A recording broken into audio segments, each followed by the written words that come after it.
কামড়াকামড়ি, হানাহানি, নিজেদের ধ্বংস করার এত আকৃতি দেখা যায় কেন? বন্দে পুরুষোত্তমম। আপনাদের প্রতি প্রত্যেককে জানাই রানন্দিত জয়গুরু। আজকের ইষ্ট প্রসঙ্গে পরম পূজ্যপাদ শ্রী শ্রী দাদার একটি গুরুত্বপূর্ণ আলোচনা আপনাদের সাথে শেয়ার করছি।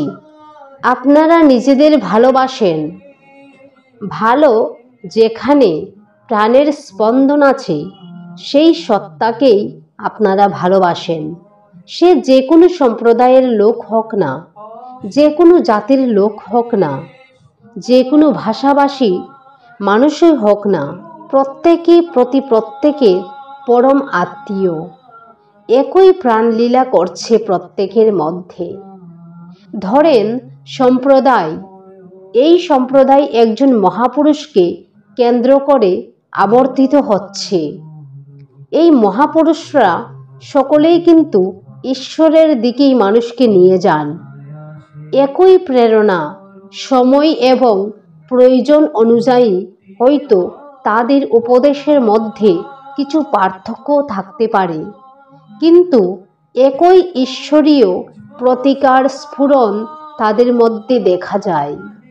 সবাই ঈশ্বরের বরপুত্র, আমরা বলি প্রফেট।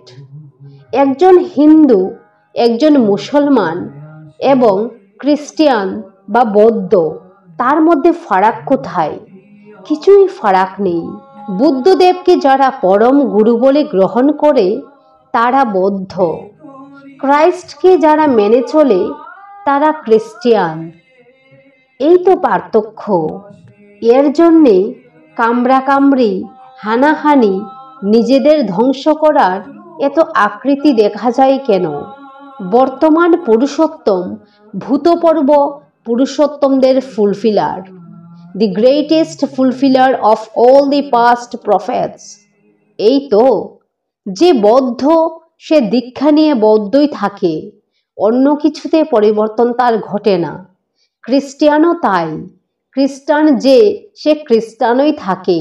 আমার এক আমেরিকান বন্ধু, তার মা তিনি কট্টর খ্রিস্টান। তাকে বলে যে তুমি শেষ পর্যন্ত হিন্দু হলে?